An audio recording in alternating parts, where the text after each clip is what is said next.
Thanks, everybody. I'm Luke Lambert. I'm President and CEO of G&S Business Communications, and it's really great to welcome you to the Global Street Fight and welcome you, many of you back, too.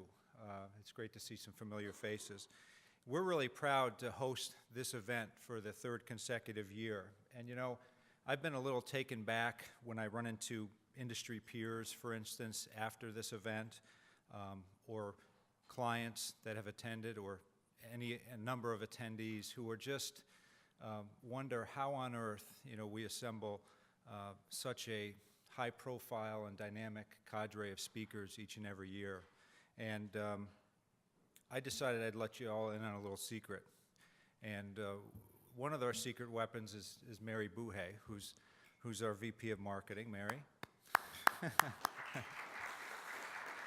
And Mary, for those of you that know her or have worked with her, and many of the speakers tell me this, you know, she just does such a great job with event strategy, with the research, the hand selecting of our speakers, and then certainly after that there's a certain amount of cajoling that has to happen to make all the stars align. So that's number one. And then the second is just, it's something we all talk about a lot today, and that's content. And I think the mix of the speaker lineup and the content is what makes this event successful and continue to thrive. Today, we operate in an environment that continues to be incredibly dynamic, the marketplace. It's a global economy. It results in this unique kind of hyper-competition in the market, and that hyper-competition is having an impact on the C-suites like never before. It's having an impact on us as communicators, and it's certainly having an impact on the media that we engage with. And it's this convergence, if you will, and the impact on all three that, at least for me, it kind of keeps us up at night, I think, and I think it's the reason we're here. It's the reason you're here, and I think it's the reason we decided to keep this very focused on this subject matter for another year with the Global Street Fight.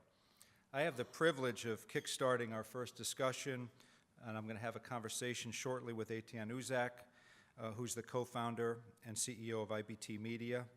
And I'm going to talk to him about the incredible entrepreneurial story that is IBT Media.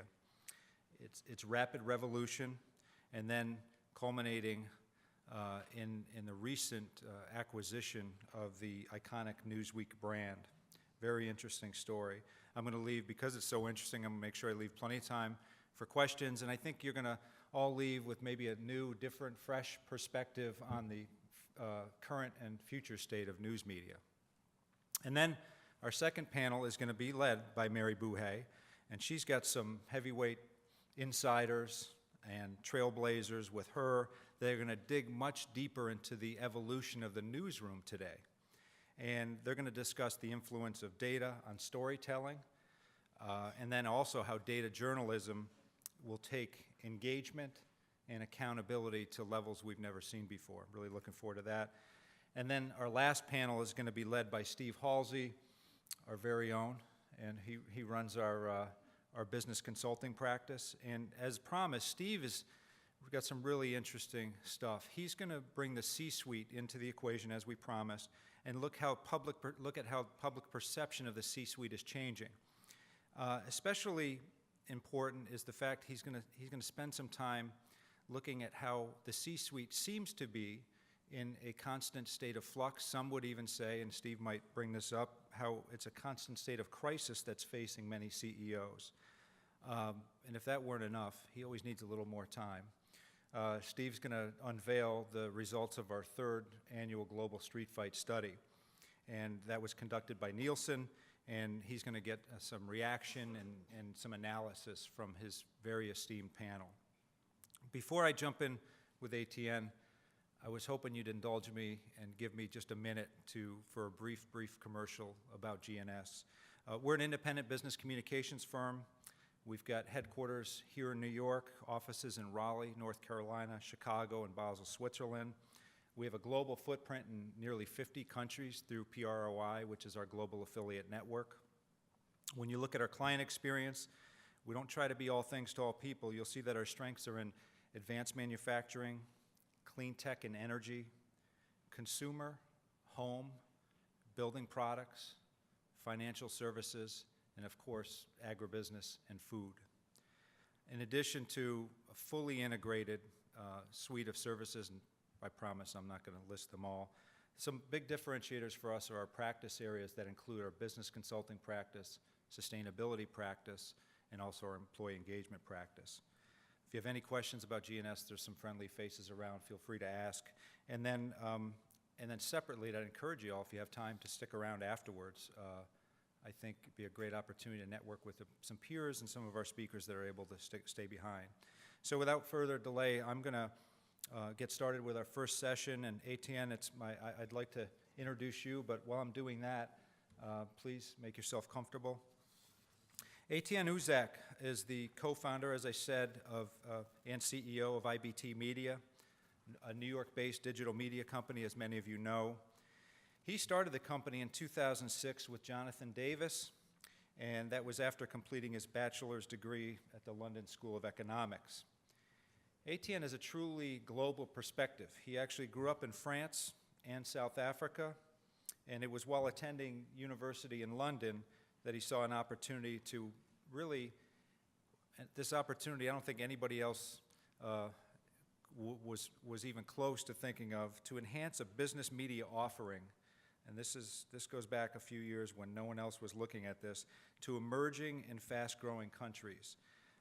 We're going to spend some time talking about that bet.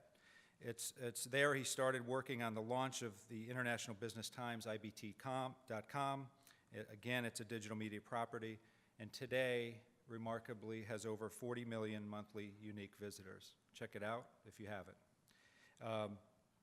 And then building on the success of IBT Times, Etienne and Jonathan since spearheaded launch of a number of consumer media brands, and then most notably, as I mentioned earlier, and it'll take me a little time, I want to get some background before we jump into Newsweek, but then the purchase of the iconic 80-year-old Newsweek brand. So, Etienne, welcome.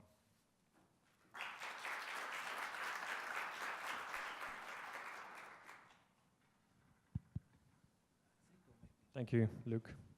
Thanks for being here. Are we good? Can you hear me okay? Great.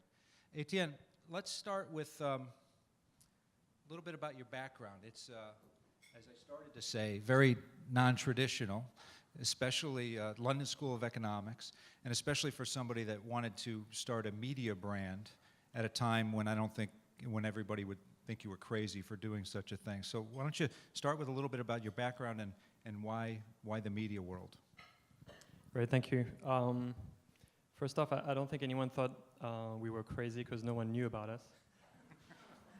So that was not a problem. But right, so I graduated from LSE around 2005. I'm pretty young.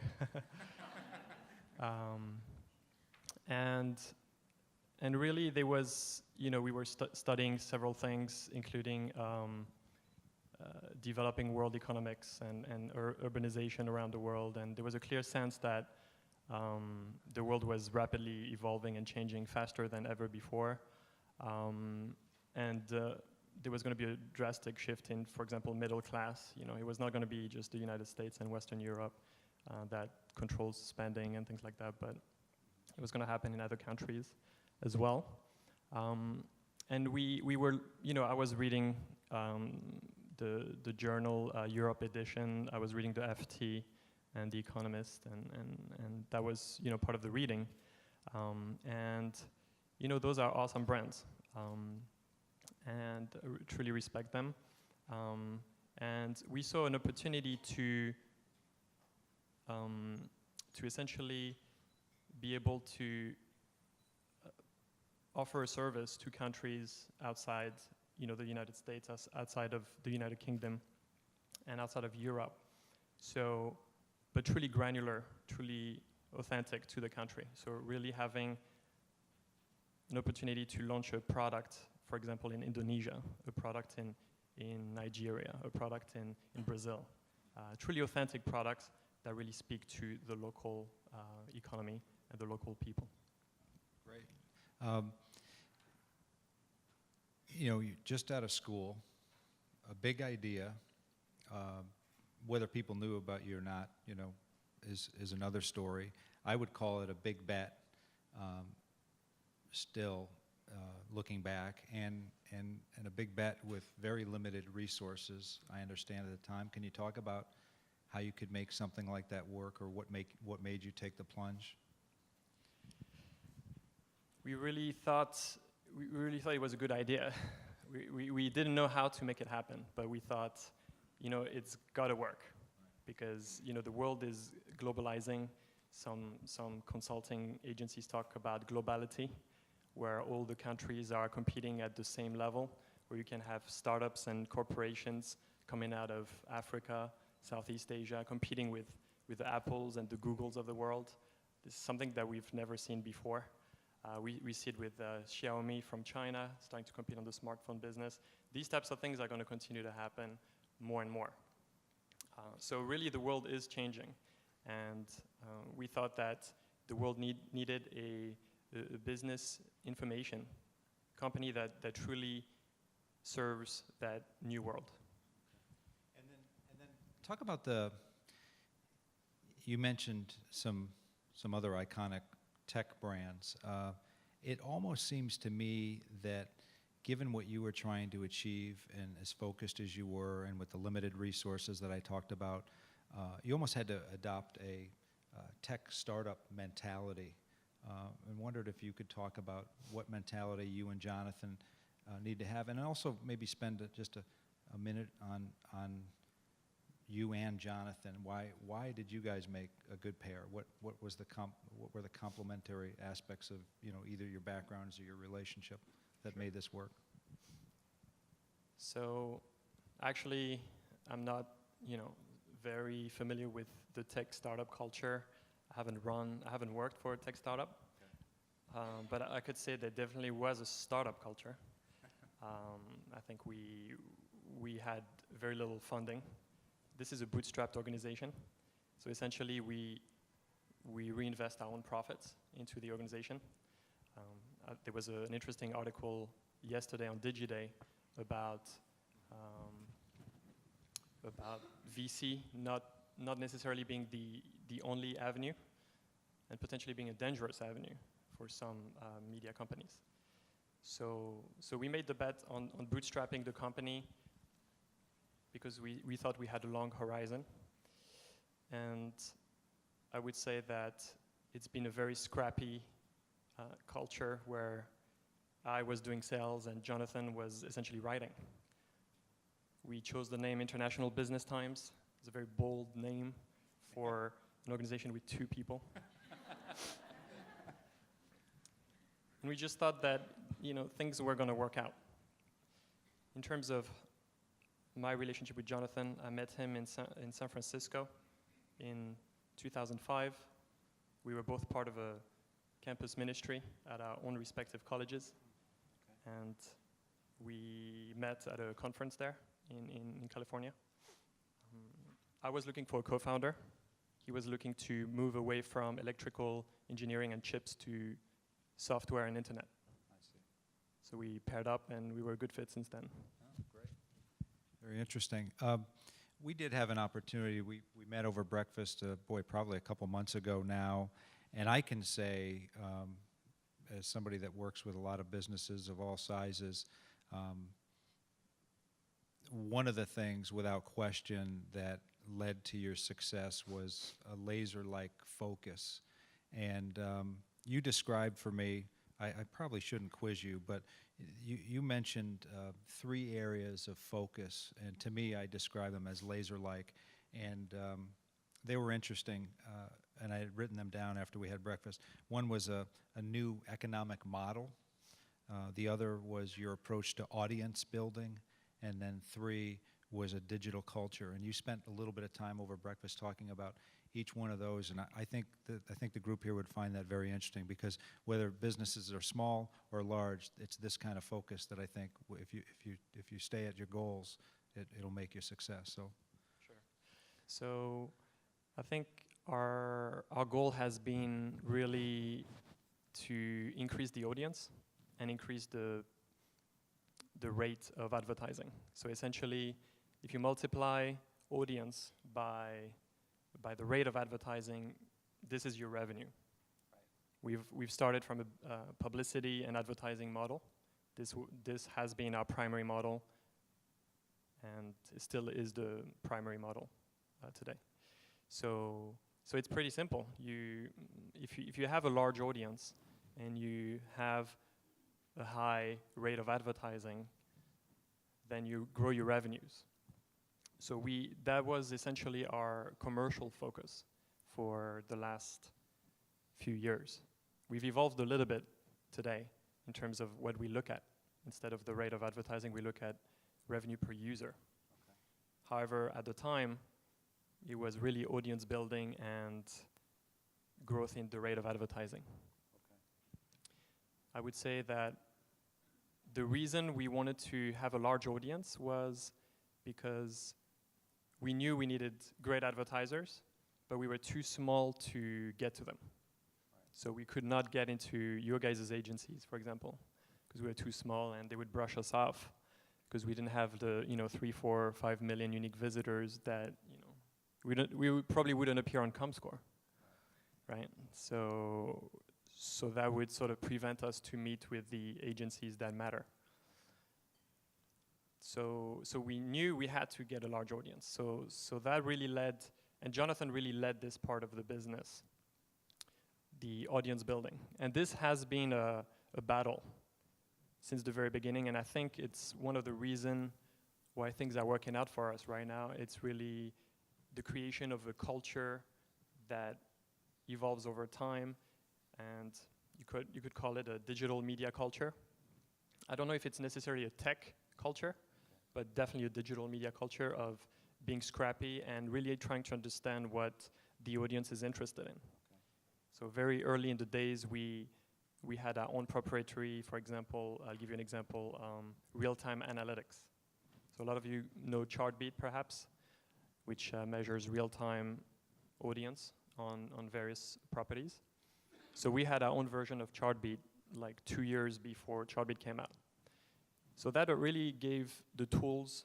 That's one of the reasons the journalists, excuse me, that wrote our stories on finance, business, economics, politics, and so on, could see what is it about this story that clicks. And so they would be tasked to then expand on that and continue following up that thread of interest into that story. So then not only we would write just this one story and move on, we would write this story and go deeper into the interest of the audience. So it was great because it allowed our journalists to understand better the audience, and it was a lot of SEO back then, right. A lot of social today. But really understanding what the users want and being able to respond to that was one of the catalysts for our growth in audience. So just real quick, on the journalistic side, it seems like you had a really much narrower focus at the beginning as well. You look today, and I see some terrific stories on sports and more lifestyle-related stories. You didn't have that in the earlier years, correct? Correct. We started off with market, business, and finance. That was our primary focus. We really looked at the markets, and we saw that our audience was growing, but it was not growing to the level we wanted to be. So we started increasing the scope of the paper,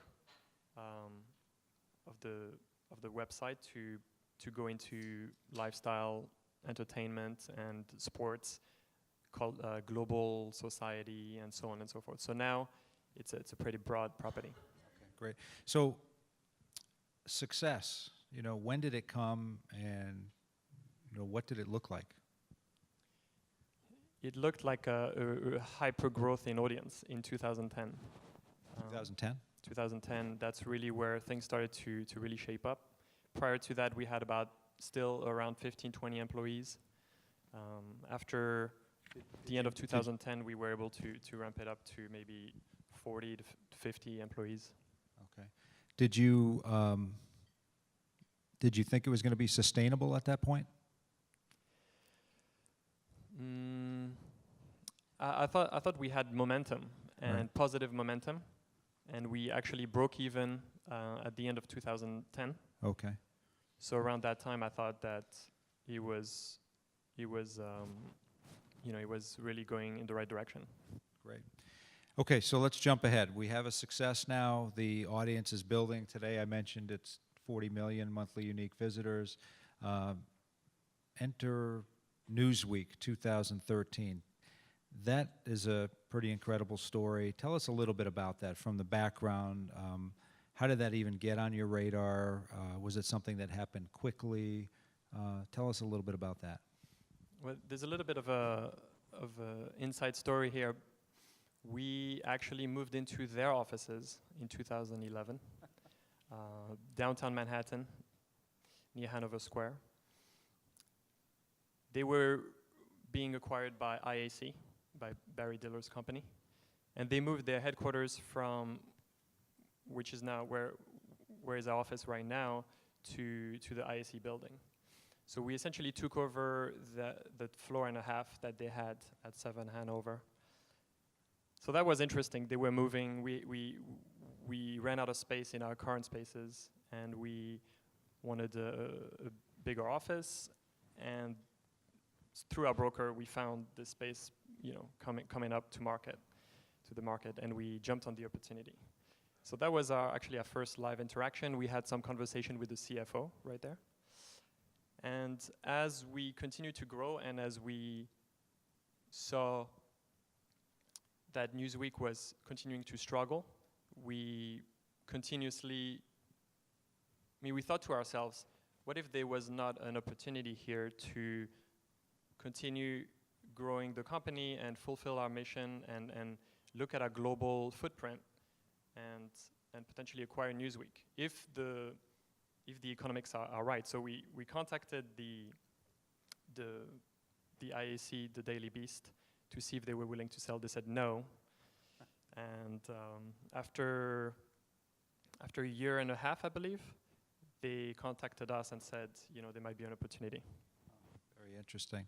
So if I think back on what you said about your focus being a digital culture, a pretty intense focus on the editorial side, digging deep, so I think editorial standards were high. That's certainly a nice compliment. But what helped you from IBT, your experiences there, that you felt were going to be most transferable to the not only the purchase but the integration of Newsweek? So I think, we purchased Newsweek for 3 reasons. Yeah. We purchased it for, first of all, the global brand appeal of Newsweek. There was really, you go in any country, you speak about Newsweek, it's like, wow, there's just a lot of reverence for the brand. It opens up tremendous opportunities worldwide for our company. And we knew that. We knew that it would really help us grow the business worldwide. And we really see ourselves as a global company, as I said earlier. So that was one reason. The second was really the journalistic excellence of Newsweek and the 80 years of great journalism that the brand had achieved. And we saw this as an aspirational goal as well. So by acquiring the brand, we wanted to bring that excellence back into the brand all the way. And also we thought that it would be a great goal for the company at large to be able to aspire to this type of goal. So really this journalistic excellence and the amazing storytelling and really the trust that people had in the brand. Right. Really that trust, I think, is something that is important. So I think that was one of the key reasons we purchased it as well. And your most significant initial editorial hire, you want to talk about that? Sure. In August, we purchased the company. In October, we had to launch our first digital issue, and we had to have an editor for that. So over the course of a month and a half, we hired a consultant, who was an ex-editor of Newsweek, and we met several potential candidates, and we ended up hiring Jim Impoko, who was a Fortune, Reuters, US News veteran, New York Times as well. And we just clicked. He was passionate about the brand, and we really think that passion is important. And he had the high journalistic standards that we wanted for the brand. And he also had an edgy type of approach that we thought was important for reviving the brand. So fast forward a short 11 months, and I think most might be surprised to learn that Newsweek became profitable in 11 months. Describe that. The process, the expectations you set for yourselves, were they high, low, reasonable? Sure. Actually, the Wall Street Journal contacted us when we purchased the company, and they asked us immediately, when is it going to be profitable? That's all they seem to be interested in. So they contacted us, and talking about focus, and we basically told them, we actually told them in 6 months, and then anyway, it was that story didn't end up running. However, so it took 11 months. I think, to be fair, we started with a much smaller baggage. As you probably know, the previous owners shut down the print at the beginning of 2013. Right, there was no print edition anymore. There was no print edition, and I think that really that was the big, baggage that you'd had to, come back up several tens of millions of dollars to try to make a profit. So we didn't have that to start with. So what we had to break even off of was the editorial costs, production costs, design, and other costs associated with producing a digital edition, such as which was running on iPad, Kindle, and a Nook. So to be able to break even, that kind of leads me to the third reason we purchased Newsweek. The third reason we purchased it was the complementary business models that Newsweek had to IBT.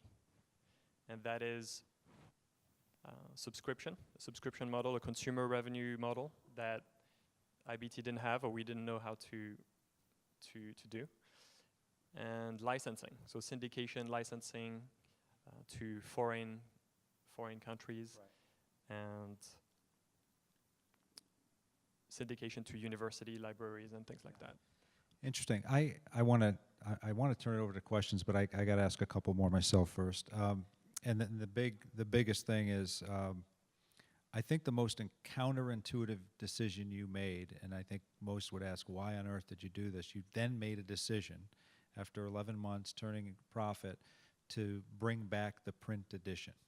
So please explain that. Very counterintuitive. Right. So that really raised a lot of questions, from the media industry. They were wondering what on earth we were doing.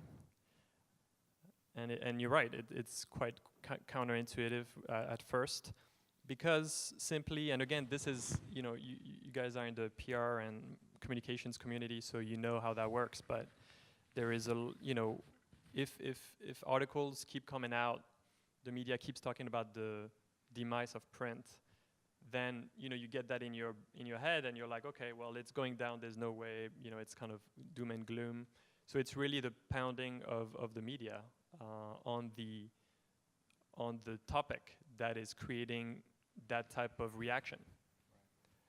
In actuality, the reason we went back to print was first, the thought came into our head because we had demand coming from users and past users who wanted to see Newsweek back in print.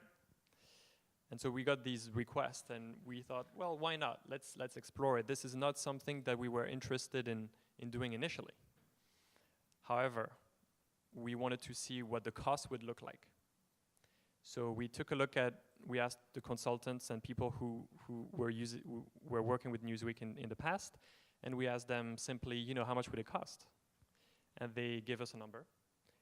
And we thought, it's not, it's not free, but it's if you charge more than the cost, then you'll make a profit. Right. So we thought, let's do it. And let's, Newsweek,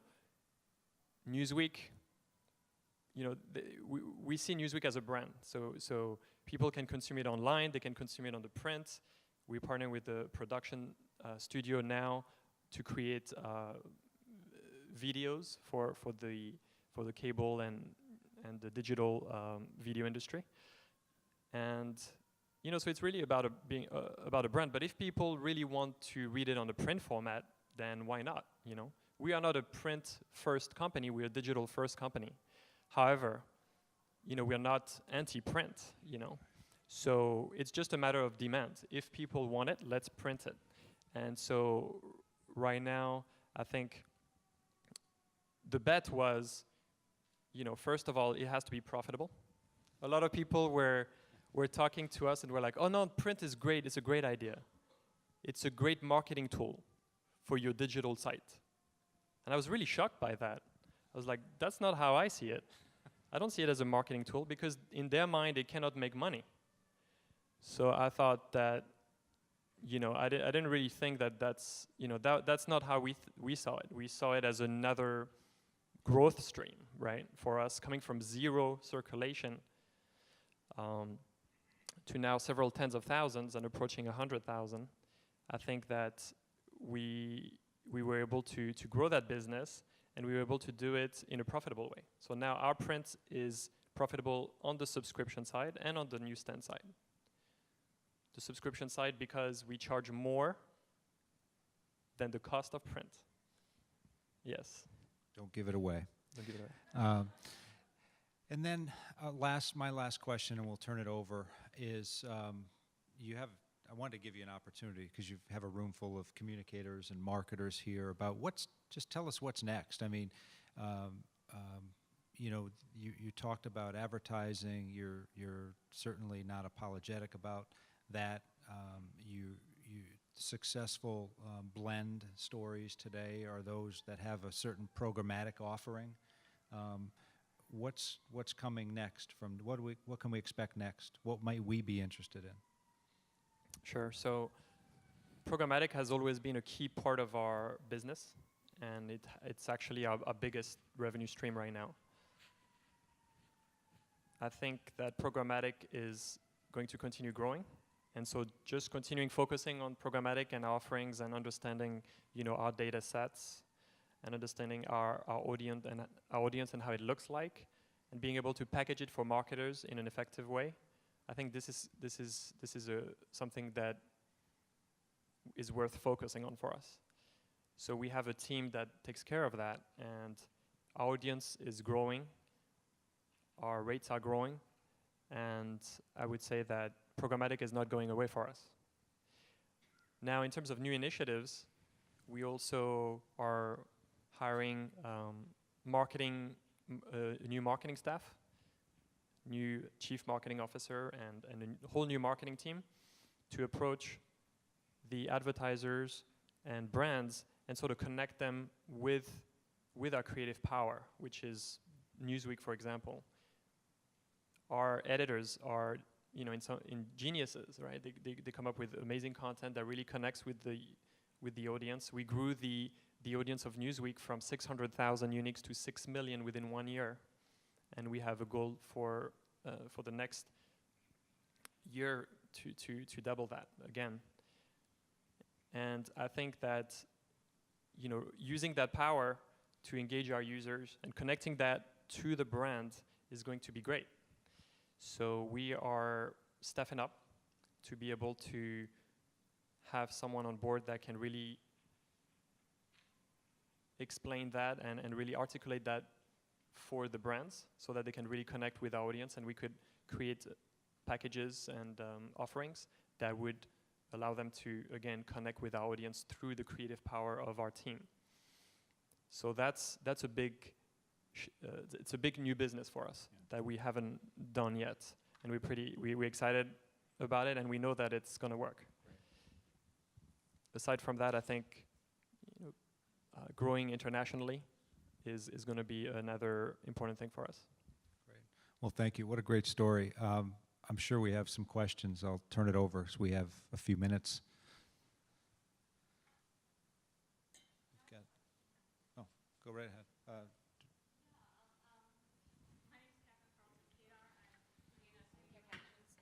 Thank you, Director at G&S. My question is, thinking about your editorial approach, how does it differ from your competition, for example, Time Magazine or any other outlets that you consider competition? Sure. So that's a great question. I think that starting from zero allowed us to be able to rethink ourselves from scratch. I think what we want to do with Newsweek is really talking about the really important stories that happen on a global basis. So already our focus is global. And this is, Newsweek was doing a lot of global stories prior, but less so in the recent years. So this global focus, I think is really important for us, and it's really part of who we are at IBT Media and our vision for the future. So I think that's one differentiator, maybe the amount of stories and the collaboration we have with teams across the world to be able to put out great content. For example, we had this week actually, we had the last interview with Boris Nemtsov, who was assassinated in Russia. We had an interview with him a few hours before he was assassinated, and we put that out a couple of days ago. So that was an amazing story and really moving story. I would say that having an edge to the reporting is important. I think that we skew a lot younger to folks at Time, just in terms of raw data, because we take perhaps an approach that is a little more edgy and interesting to a younger audience, perhaps. I would say that these are two key things, and really upholding the brand promise, which is trustworthy content that is edited and copy edited and fact checked. Great. We've got a few. There you go. Hi, I'm Chandra Hayslett. I'm a managing supervisor at G&S. You talked a lot about your business strategy for both IBT Media and Newsweek. Do you think it's working because Newsweek is a luxury product, or do you think this strategy would work for newspapers across the board? Because you never hear about newspapers that have gone out of print coming back. I think what works is the economics of selling a product that is profitable. So I think a lot of the industry, the legacy industry, was based on a model that was there in the 80s and in the 90s, where advertising was flush, and it's almost like it was really almost like a bubble, really.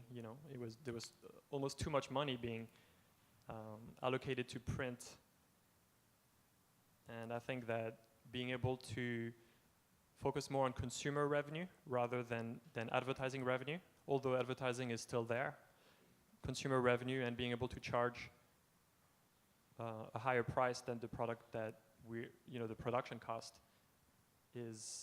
works at scale. So you can do 10,000, you can do 100,000, you can do 1 million or 10 million, and it keeps growing. And we can continue investing in the marketing and make it grow. So this is the industry you chose, and we've been exploring this topic now for a few years.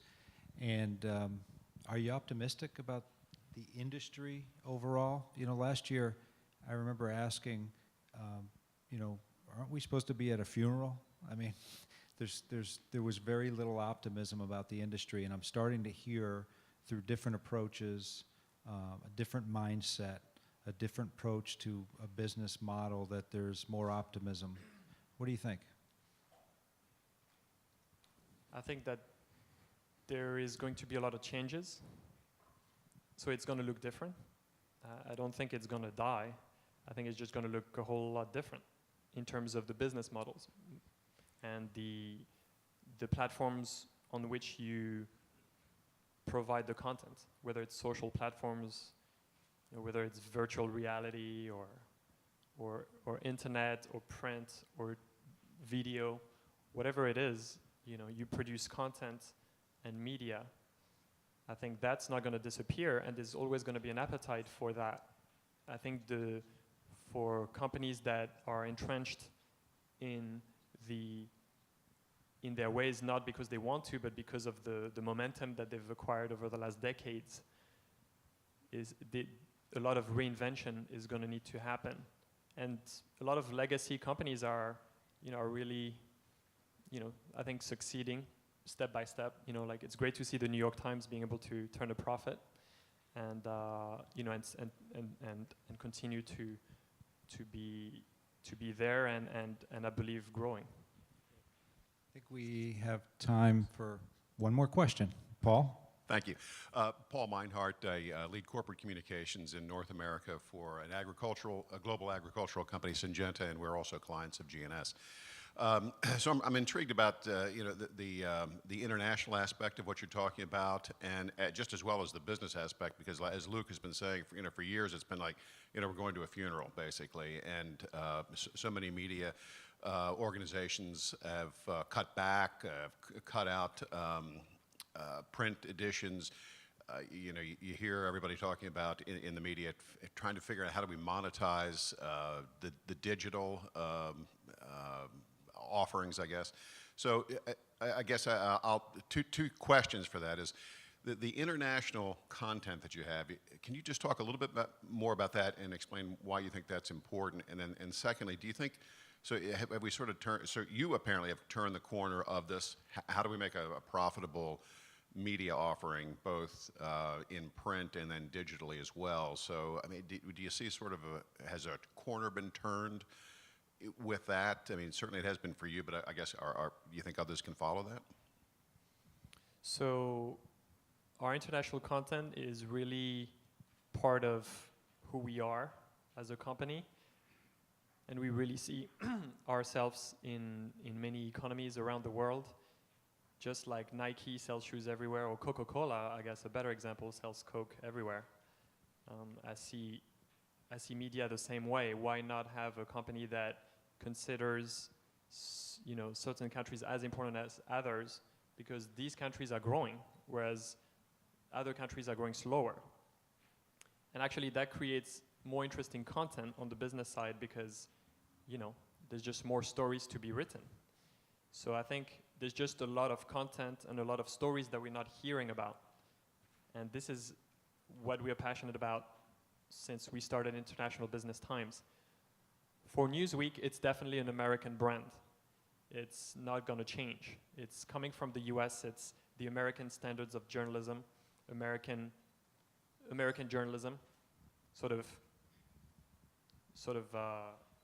with a halo, worldwide halo. We have partners around the world that produce Newsweek content in their own country and own languages, but we don't own that.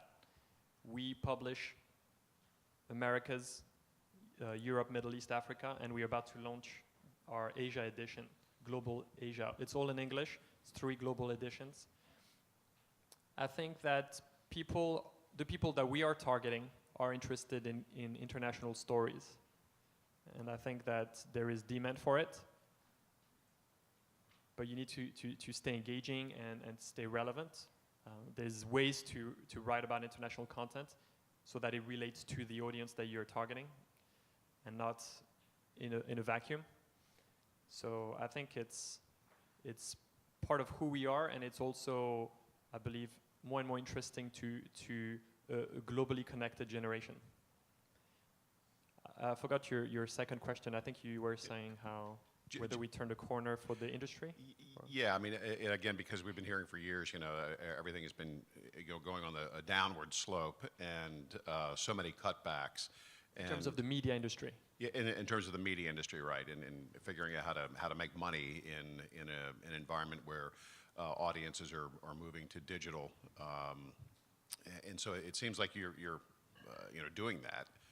And is there no funeral to go to, I guess, for the media industry? Has the patient been resuscitated, do you think, or are you a one-off? Well, I don't think it ever died, right? But it definitely trimmed some fat.